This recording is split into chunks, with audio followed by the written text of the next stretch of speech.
Hi, Shelly here. This week I'm playing in my art journal and I'm starting off with some quick gel printing.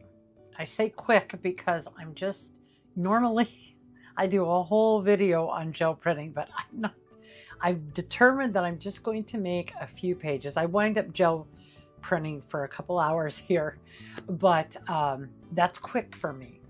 Once I get into gel printing, I typically can go, well, if you've seen any of my past videos, I go for days.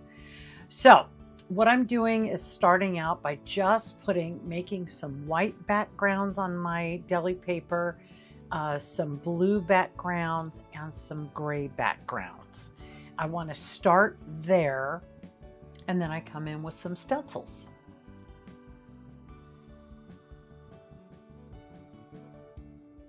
And of course, I don't use all of these in this video for my project, but I'm just playing around trying to come up with some papers that I think that are going to be along the lines of my theme for the snow.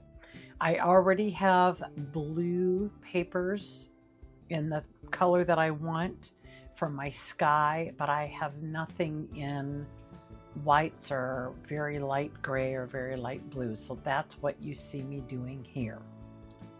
No real plan. I just pulled out a bunch of stencils and I've got my color theme kind of in mind. And I'm just going to go through and play until I feel I've got some papers that are going to work for me in this art journal project.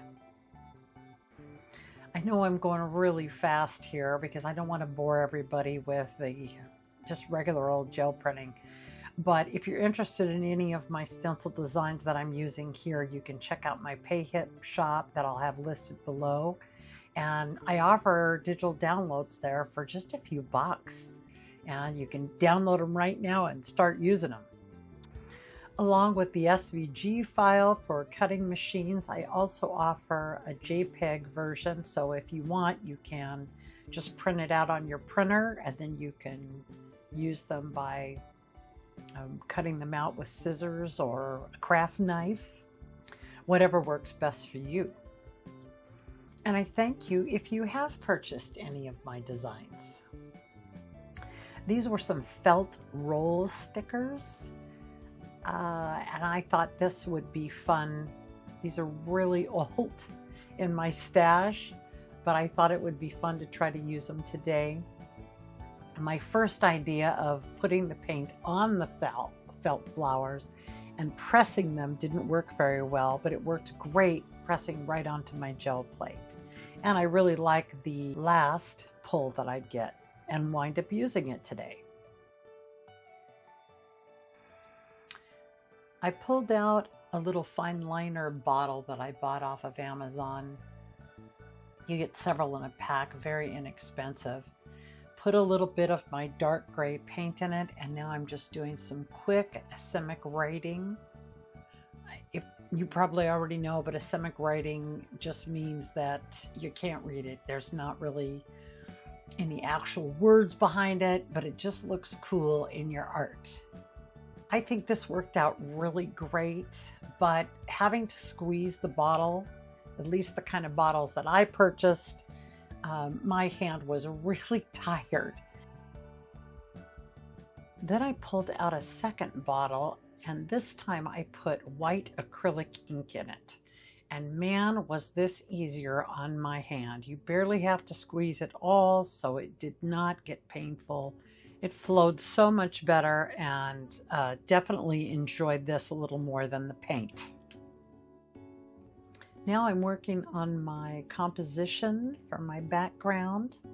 Starting out with my sky, I've got these papers that I've had for a long time, trying to figure out how I want to position them on my page. I'm doing kind of like a night sky thing is what I'm thinking, with the moon. So I think this color of blue is very pretty for that. Like last week, this week's inspiration came from my own backyard. I live in Iowa where we have plenty of deer, which is great when you're just enjoying them looking out the window, Not so great when they're running across the road in front of your car. It is also very flat here. There are no hills or mountains in my backyard. There are some pine trees, as I mentioned last week, and then the neighbor's house. So I thought hills would look a lot better and be a lot more fun to do. Once I've got a plan of action set, it's time to see if I can pull it all together. I'm gluing everything down with some Mod Podge just because I have a ton of it yet to get rid of. And I always use that in my art journal pages. I've mentioned it many times, but I always add a little water to my Mod Podge because I like the way it behaves better.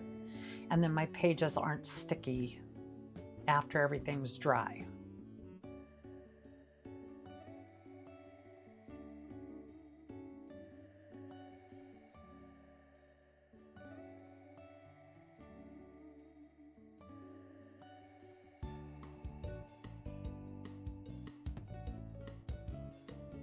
I'm using a circle stencil to figure out where I want my moon and kind of put a placeholder there. I decide to try putting deli paper through one of my embossing envelopes in my little texture machine that I've used before. And so I do that, and I really like the way it turned out. It did not go through the paper, it worked great. As you might have heard me mention before, I want to be able to cut out my deli paper, my gel prints with my Scan and Cut. And I've tried it several times and haven't had very good luck.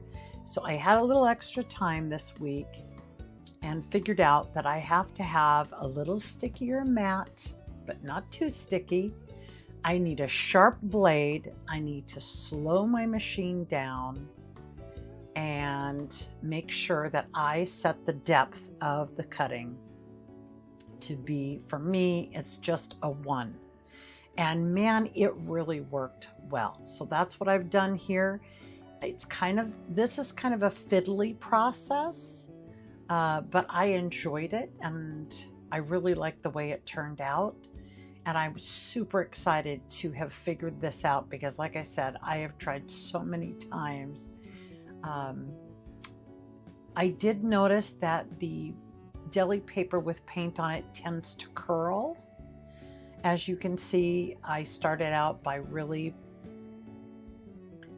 trying to straighten these out to see, because I've got like 5 or 6 trees here and I'm trying to figure out which was the large one. I didn't really want some of the same ones right next to each other, but then I finally thought, you know what? I don't really care. I'm just going to start putting them down and hopefully it will all work out. If not, I will have learned a valuable lesson. As you can see, these are pretty small, little delicate, but with the paint on the paper, it makes it a lot more sturdy. So it was definitely doable. And although I did rip a couple and I did move a tree and have to toss that one and start again, as you will see coming up here. But all in all, I was able to touch up a couple of areas with paint in the end. And like I said, I'm tickled by the way that it all turned out. And hopefully you agree.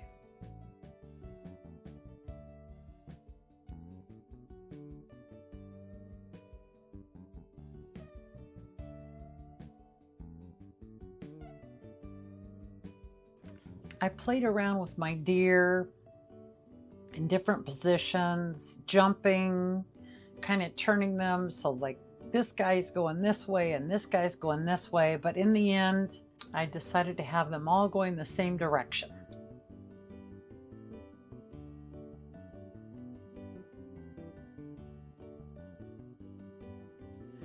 Now, as you can see, my paper for my moon is a little bit bigger than my stencil in the background, so you can see a little bit of a shadow there.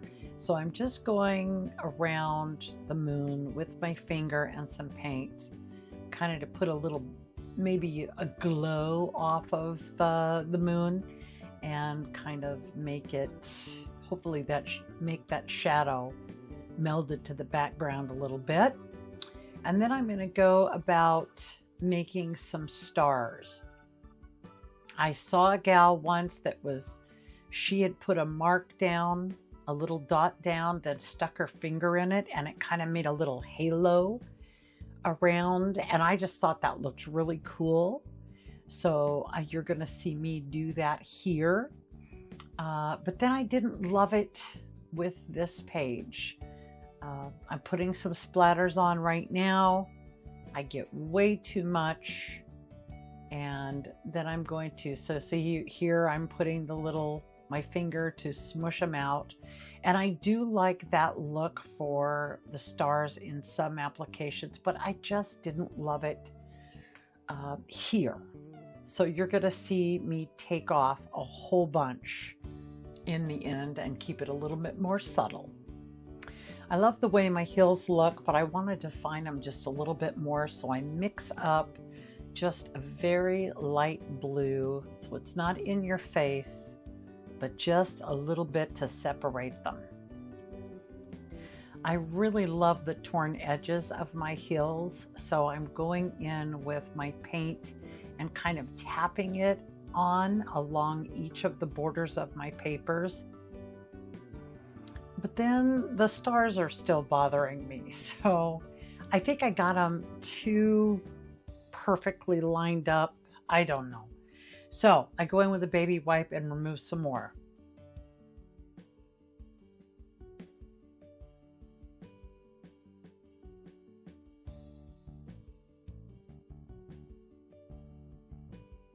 Well, that's my project for this week. I hope that you'll get out some of your painted papers and try doing some landscapes. It is so much fun. And I hope you'll join me in my next video. Bye for now.